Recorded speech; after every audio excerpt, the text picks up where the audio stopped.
ಕೇಂದ್ರ ಸರ್ಕಾರದ ಮಹತ್ವಾಕಾಂಕ್ಷೆಯ ಯೋಜನೆಯಾದ ಪ್ರಧಾನಮಂತ್ರಿ ಕುಸುಮ್ ಯೋಜನೆಯು ಚಾಮುಂಡೇಶ್ವರಿ ವಿದ್ಯುತ್ ಸರಬರಾಜು ನಿಗಮದ ವ್ಯಾಪ್ತಿಯಲ್ಲಿ ಯಶಸ್ವಿಯಾಗಿ ಅನುಷ್ಠಾನಗೊಳ್ಳುತ್ತಿದೆ.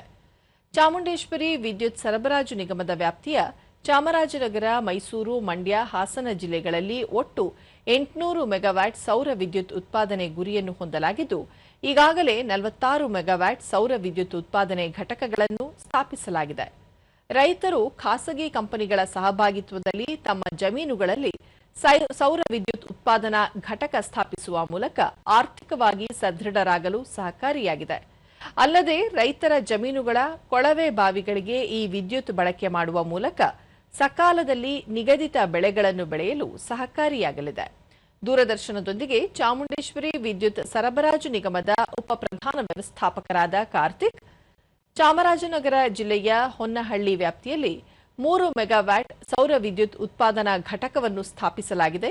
ರೈತರು ತಮ್ಮ ಜಮೀನುಗಳಲ್ಲಿ ಘಟಕ ಸ್ಥಾಪಿಸಿ ಆರ್ಥಿಕವಾಗಿ ಸದೃಢರಾಗಬಹುದಾಗಿದೆ. ಇದರಿಂದ ವಿದ್ಯುತ್ ಉತ್ಪಾದಕ ನಿಗಮಗಳಿಗೂ ಸಹಕಾರಿಯಾಗಲಿದೆ ಎಂದು ತಿಳಿಸಿದರು.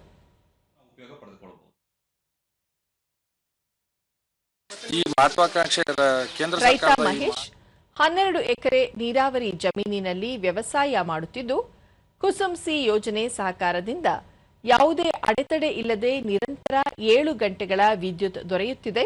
ರೈತರ ಫಸಲಿಗೆ ಸಕಾಲದಲ್ಲಿ ನೀರು ಒದಗಿಸಿ ಒಳ್ಳೆಯ ಇಳುವರಿ ಪಡೆಯಲು ಸಹಕಾರಿಯಾಗಿದೆ ಎಂದರು. ವಿದ್ಯುತ್ತಿನಿಂದ ಈ ಒಂದು ಸೈಡ್ ಕೊಡ್ತಾ ಇರೋದಲ್ಲೇ ಬೇರೆ ಕಡೆಗೆಲ್ಲ ಇನ್ನು ಮಿಕ್ಕದ ಇದಕ್ಕೆಲ್ಲ ಅನ್ಇಂಟರಪ್ಟ್ ಕರೆಂಟ್ ಅವ್ರಿಗೂ ಹೋಗ್ತಾ ಇರೋದ್ರಿಂದ ಬಹಳ ಅನುಕೂಲ ಆಗ್ತಾ ಇದೆ ರೈತರಿಗೆ.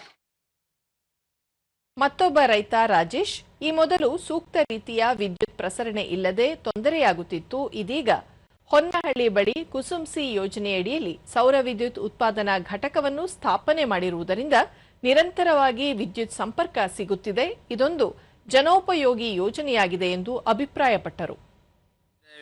ನಮ್ಮ ಮಕ್ಕಳ ವಿದ್ಯಾಭ್ಯಾಸಕ್ಕೆ ಮುಂದಿನ ಪೀಳಿಗೆಗೆ ಒಳ್ಳೆ ಇದಾಗಲಿ ಅಂತ ಕೇಂದ್ರ ಸರ್ಕಾರ ಮಾಡಿರೋದಕ್ಕೆ ಧನ್ಯವಾದ ಅಂತ ಹೇಳ್ತಾ